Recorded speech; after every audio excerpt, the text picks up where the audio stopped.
The following podcast is intended for mature audiences. If you enjoy our work, please like, comment, subscribe, and follow the links in the description. Thanks for your support, and enjoy.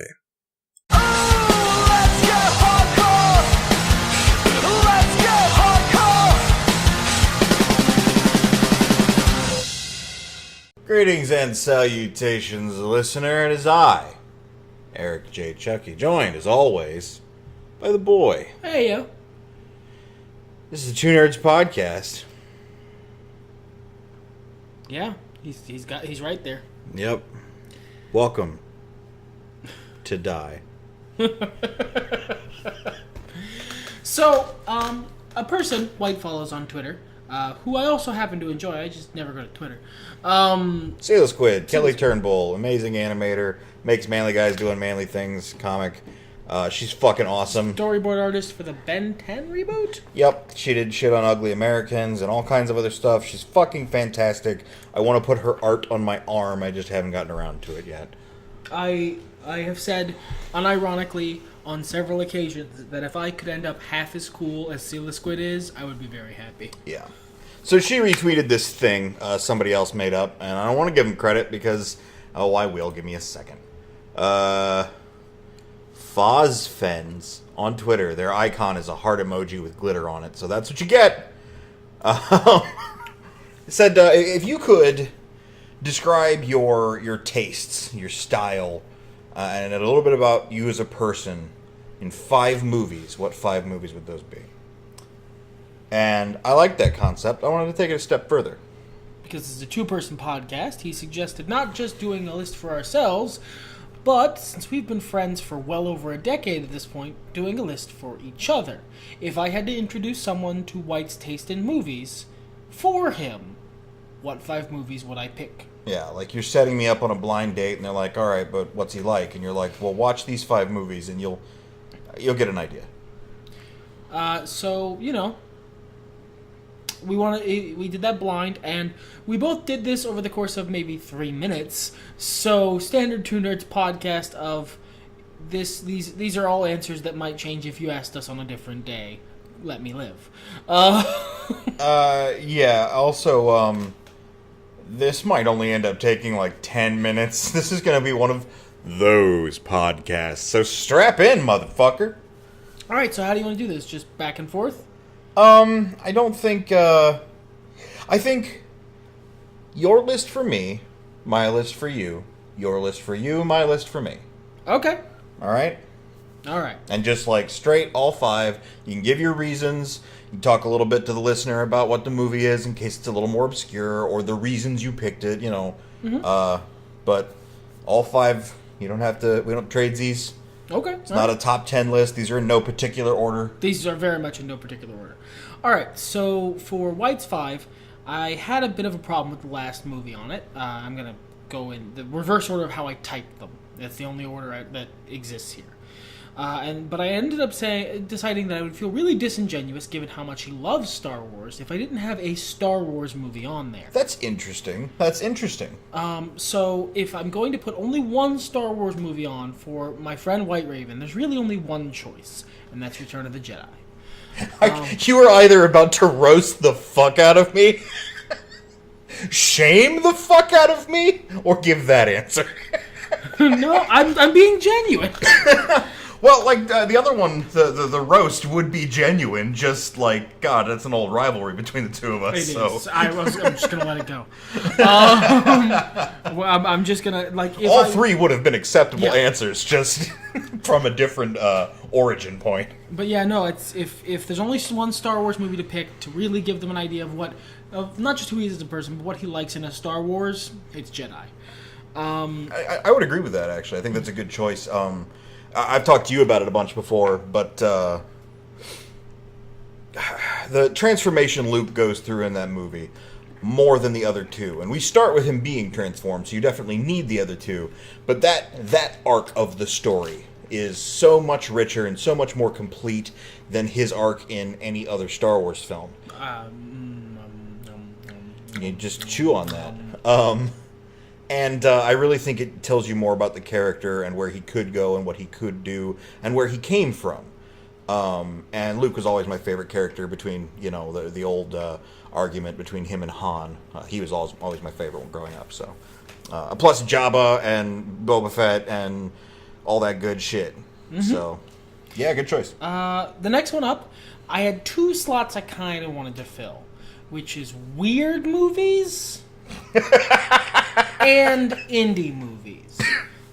Sort of not high energy, but not really boring slice of lifestyle movies and strange action movies. Not necessarily bad, but action movies. Those are both fair things, and I'd like to, for the sake of the listener, I'm guessing it's something that's not quite Wes Anderson, but approaching Wes Anderson. Well, I had to fill both of those things with one slot because some of these are there's 2 slots that are just taken. So I needed to start condensing. So I picked Turbo Kid. That's a really good choice. Because it fills both of those niches really well, and if you watch that whole movie, you can really get a sense for, and I told you now that, White Raven. I feel like that would be a genuine way of getting someone some understanding. I almost put it on my list, honestly. Yep. The next one, Turbo Kid it's a weird fucking film. I'm not going to try and describe it. It's sort of like a post-apocalyptic... We have a podcast on it. Yeah, we do. Fuck it. Yeah, watch the Turbo Kid podcast. Watch Turbo Kid. The next one is perhaps the only one that's even partially a roast on here. I can't wait. But it's also genuine because he actually really does love garbage action movies. And I mean that in the truest possible sense. So I have on here Steven Seagal's Hard to Kill. You can take that to the bank. The blood bank. He loves this fucking movie. So dumb, I love it. And getting someone to watch that movie or introducing them to that movie and going, and it's very important that you understand, he likes this genuinely. I do. I love the whole concept of it. I don't think I take it the way the filmmakers intended, but I love it for what it is. 100%. The next 2 are just if I could only use 2 movies, they're the 2 I'd pick. And they're very much tied together because for me, they help represent both movies he loves and 2 different, very strong facets of his personality. And that's The Devil's Rejects and The Crow. Because those are White Raven movies. He is the most genuine goth I've ever met. Even though I don't dress it anymore. So The Crow is almost required viewing to get the spirit of the subculture, and The Devil's Rejects is just pretty much everything he likes in movies. It really is. I take a lot of inspiration from obviously Rob Zombie. He's my favorite musician and has done a lot of my favorite movies. But that style, like Quentin Tarantino and Robert Rodriguez, and that grindhouse-esque filmmaking style. So. The modern exploitation genre. Okay, so I have movies for the boy. This, no roast, genuine shit here, and I'm going to do them in reverse order too. There's good reasons for all of them, okay? So one of them I put on there, Snatch. I know that's not so much one of your movies, as it were. I believe I was the one who showed you that film, right? Mm-hmm, yes. Introduced me to Guy Ritchie as a filmmaker, in fact. Yeah. I feel like that really embodies what you think of as fun cool. It almost went on my list. Spoilers for my list. It got replaced with a different Guy Ritchie movie. Nice, good choice. But it's got a lot of really funny one-liners. It's got really chopped up, interesting storytelling, heavy characters, and not heavy as in Jason Statham. Not heavy as in oh wow, but strong characters. And it's just wacky, but gritty. But fun. Yeah. Second movie on there, it's V for Vendetta. I mean, yeah, all right, look. Ultimo Dragon, I know sometimes you have Alan Moore over.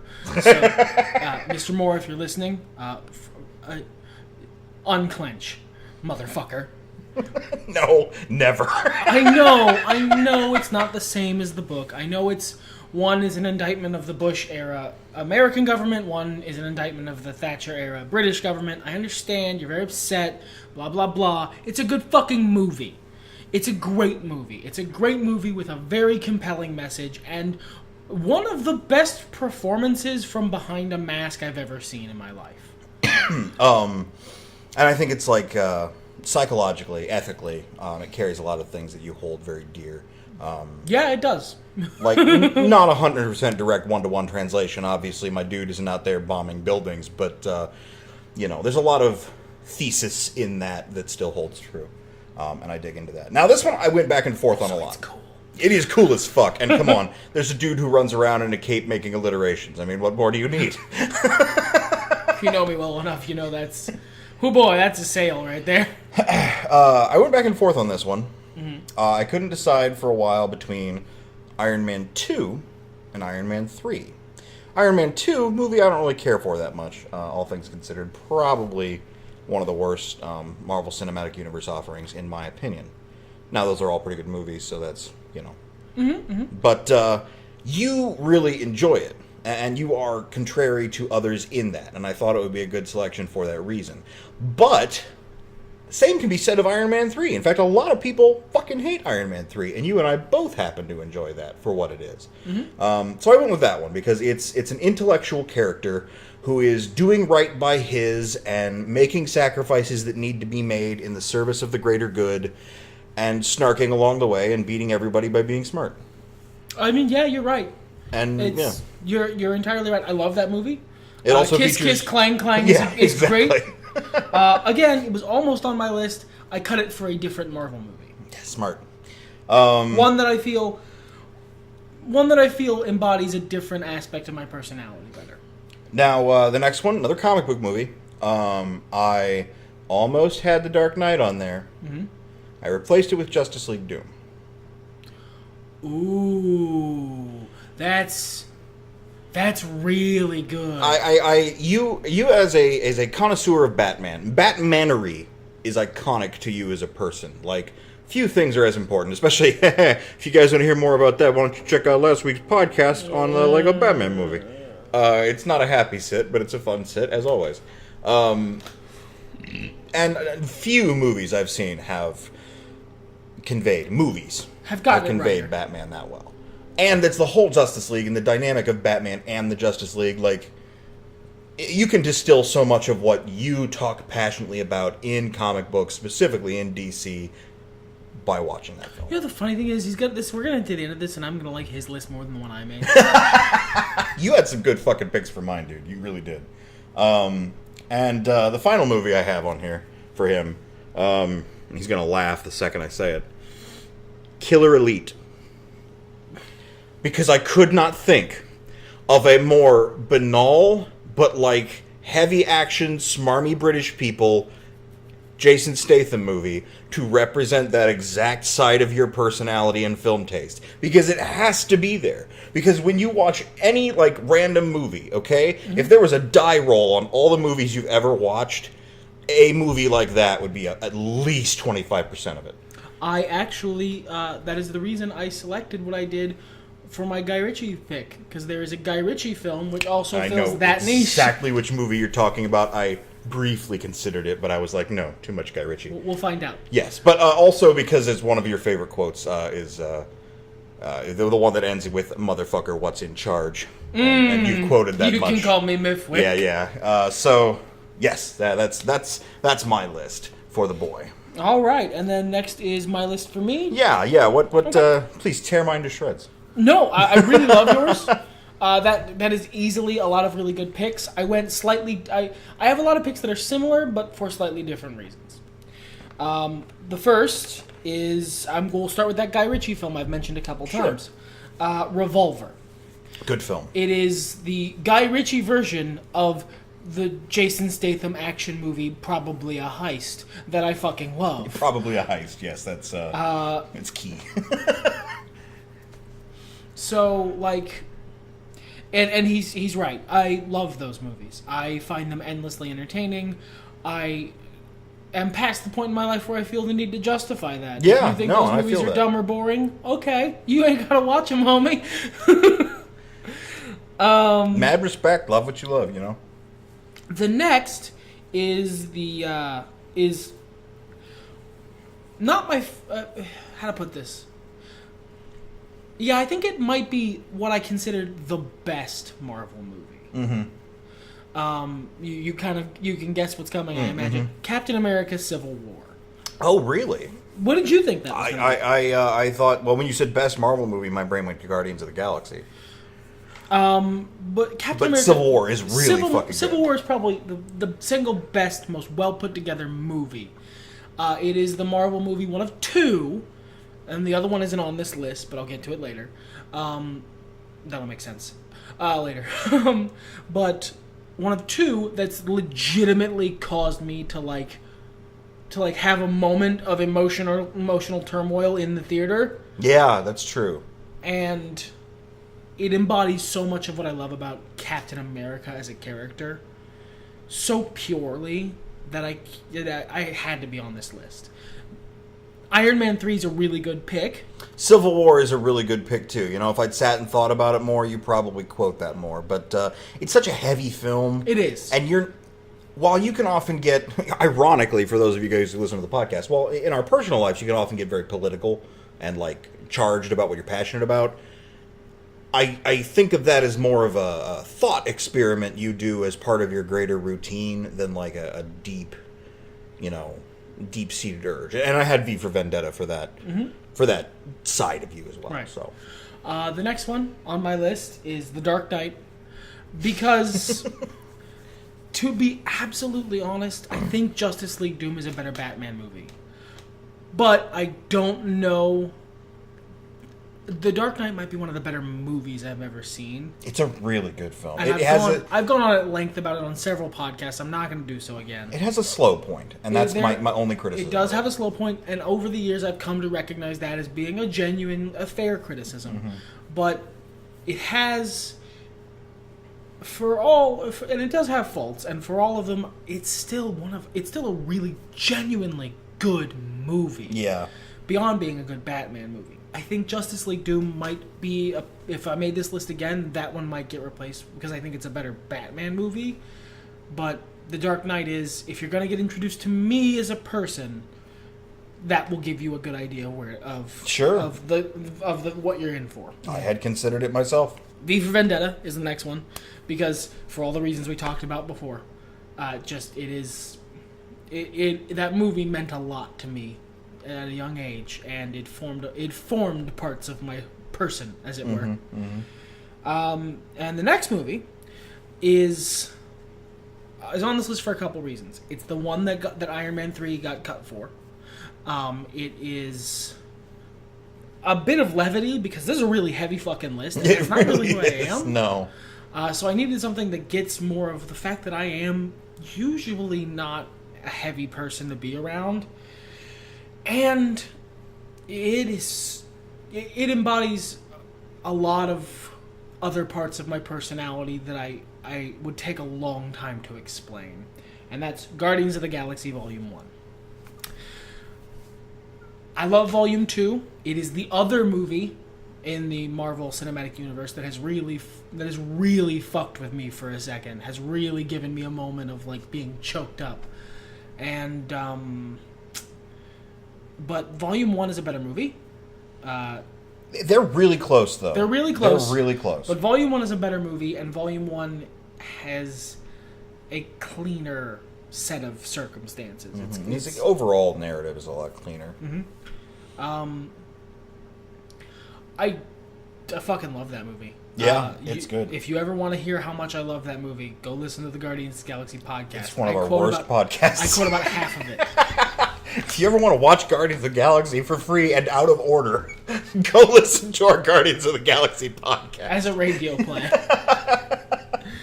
I love that movie, and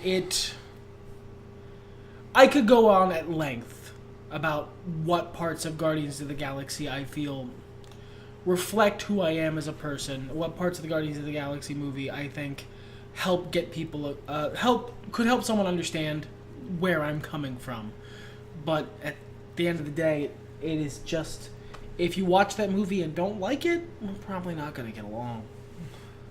It's a pretty fair assessment. I mean, not out of any malice, just like, I don't think we're compatible. Yeah, we're just different. Yeah. We're two different people. And forgive me if I'm missing this, even though it was only like 10 minutes ago. You said there was something you changed out on my list.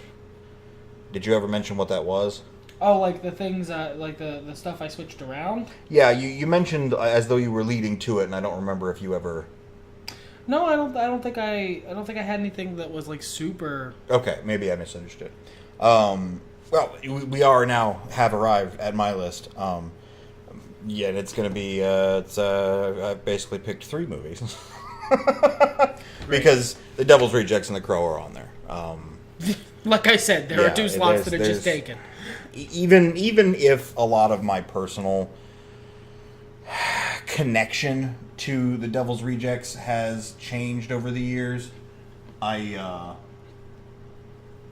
still relate very strongly to it, and the imagery and the filmmaking decisions and the visuals and the jokes and the moments of levity and the heavy moments and the fact that these are all wrapped up in complex characters is all just shit that really vibes with me. It really inspires me when I want to create something and I want to do storytelling that's perfectly within my wheelhouse. That's the film. And The Crow, for every reason he said. There was something I saw elsewhere that was like, name 5 movies that have transformed you. I think I was tagged in on Facebook. It's a Facebook challenge. Yeah. I did the first one and then just completely failed. But the first one I did was The Crow. That was a very big, pivotal point in my youth, was seeing that movie, and between it and The Devil's Rejects, I'm not sure which one I've seen more. So, but there are 3 other movies on this list. One of them is Thor Ragnarok. That's a fair choice. Yeah, not my favorite Marvel movie by any stretch. No, but a really great way for someone to get an idea of you. Yeah, it's fun. It's got a lot of lore. It's sort of impatient with details that aren't as important. I tend to be kind of like that. It's got Jeff Goldblum. Hey, you got a movie with Jeff Goldblum in, yeah? Goldbluming it up. So, yeah, I felt like that was sort of a key choice, and it's beautiful and it's funny, and had the very 80s vibe to it. Speaking of 80s vibe and schlocky action, as you suggested, Kung Fury is on my list. It was between that and Turbo Kid, but Same. I needed to fill that indie slot. I ended up going slightly different with my quote-unquote indie slot. If I had to pick an indie movie, probably The Squid and the Whale. Yes! I knew it was going to be that one. It's especially that perfect. That was the other side of the... Mm-hmm. I tried to meet the middle and get Turbo Kid. It would be the perfect choice for me to pick an indie movie, because it was a movie I thought was going to be fucking stupid and didn't want to watch it first. And if there's anything I've learned about myself in the past couple of years, it's that I fight the hardest over checking something out that might actually be good just because I feel like I don't want to, and I need to be less of a toddler about that. So The Squid and the Whale is a constant reminder of that for me. But Kung Fury is short, sadly, but it's everything I love about stupid fucking schlock action, and it's got that beautiful, that retro wave vibe to it, and it's ridiculous. It's fucking ridiculous. And the last film I have on my list, which it kind of goes for my indie vibe, is It Follows. Really? Yeah. That's actually surprising. Well, so it's there for a number of reasons, and I think I could have almost as easily have slotted, ironically, Cloverfield here, but that's an experience more than a movie. I can't set up a theater for somebody to watch that anymore. And I could have also have slotted, my mind is blanking. Other movies. Hard Candy. Because that a lot of... wouldn't have surprised me nearly as much. A lot of what I love about visual storytelling and just striking contrasts and tone is represented in Hard Candy, even if the subject matter is, oh dude, heavy. But I also considered very briefly... what the fuck is the name of that movie? Lords of Salem. Because it's got strong fucking visuals, but it's not I don't think the content of the movie is good enough. I have enough problems with how that movie ended up telling its story that I wouldn't recommend it. I can get that across a lot better between It Follows, Kung Fury, and The Devil's Rejects. But It Follows is an okay movie. It was fun. I had a good time watching it, but that's the part that surprises me, because I know you're not super fond of that movie. no, it was a little dumb. But the mood and the atmosphere it sets are really important, and it does it with music, it does it with visuals, it does it with like jarring, dreamlike sort of shit, and it's made with passion and dedication. Something I accidentally do a lot is write a weave in the background of my work. He means that in a very genuine sense. If any of you, listener, if you've all taken in his novels, and you should, they're very good. You can buy them in the link in the description. You will find themes and deep resonances, and I as his biggest fanboy, as it were, I have run all these past them. They're almost all accidental. If I feel weirdly like egotistical when I say shit like that, I think it's because it sounds kind of like I'm trying to flex on somebody. Like, oh, this is really deep and meaningful, and I'm like, oh, I didn't mean to. But it's not even like that. It's literally... It's not, because you're hearing two different things. It's not, I wasn't even trying. It's, oh, I didn't mean to do that. Those are very different vibes. I think, honestly, at this point in my life, and who knows where things will go in the future, but I'm at a point where, I originally planned 9 books in this series, and I'm not sure if it's ever going to get to that point, because I accidentally finished the series. Yeah, the 4th book is... It's a good wrap-up. It's a good wrap-up. And the character arc is finished. So yep. I kind of look back on my works and went, fuck. But whoops. It Follows does that on purpose. And, it evokes a lot of the mood and stuff like that I really like seeing in any media. I feel like it kind of vibes with Dark Souls in that way, which has been very transformative for me as well. In that, they're just both really good at creating atmosphere. And that's really hard to pin down in a lot of movies. I don't know if there's another movie that does it as well without going over the top with the stylisticness. I could put Sin City up there, and I think it would be an accurate movie to put in there. But it's so stylized that it's almost too in your face, whereas It Follows is a lot more subtle. The first time I've ever heard It Follows described as subtle. In the way it creates its little weave, it is. I mean, the plot of the movie isn't. It's pretty fucking obvious and in your face with some shit. But it's the background stuff in that movie. It's the little things, like the weird fucking cell phone and the way people appear out of nowhere. And, they nailed the quality of what a dream feels like. And as a person who dreams a lot and has a lot of very vivid nightmares and very vivid dreams of very different qualities, that's definitely something that's a part of me. All right. You know what? I think we could do a little bit of a wrap up on this.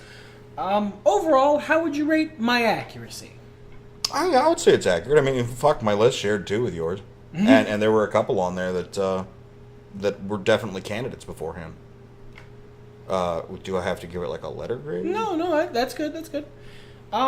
For you, yours was very insightful to a degree that I don't even know what my own list was. Well, okay, and that's, you see, that doubles back to It Follows, because it's a movie that's better when you, dig under the surface, you know what I mean? Mm-hmm. And I tend to do that as a person. I like to find out the inner workings of things. I've never really put words to it before, but I was watching a YouTuber earlier who talked about, just film theory. As a medium, not a medium, but as a study, as a field of, view. And I'm like, well, shit, it's obvious. It's right there, but I've never really thought of myself as somebody who digs that, and I guess that's kind of exactly what I do. Yeah. Hello, and welcome to the podcast. We both do that to an extent, right? Dude. I just never really thought about it like that.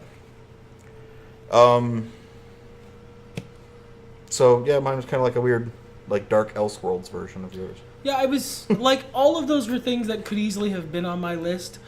I think I chose for myself. I chose movies that will get someone an idea of my taste in movies. You went much closer to the original concept of get someone an idea of that person. Well, I think it also conveys my taste in movies. I mean, we've got two pretty big, strong contenders there, and it's for you as well. Some big things of, if they watch that, they'd know. Oh yeah, I like all the movies you Yeah, listed, certainly. I don't think I would post a movie I didn't like.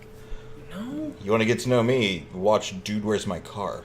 That's an interesting idea. Honestly, that would be an interesting idea, which is an idea of, like, movies that you could show someone that you've seen. That would be a great way to show them what you hate in movies. Like, what's your bottom 5, as it were? That I've seen. That's a really tricky part because, as I mentioned earlier, if I have any idea that I'm not going to like a movie, I run screaming from it and pout and stomp my feet. So, So, like, that might be interesting. Maybe another time. Yes, definitely. We managed to fill this up, and now you guys won't have to be subjected to Steam sales. So. I mean, that's not what we had other very good plans. Oh, I'm gonna end this before they figure it out. Everything's better when nerds talk about it. Fuck it, let's get high.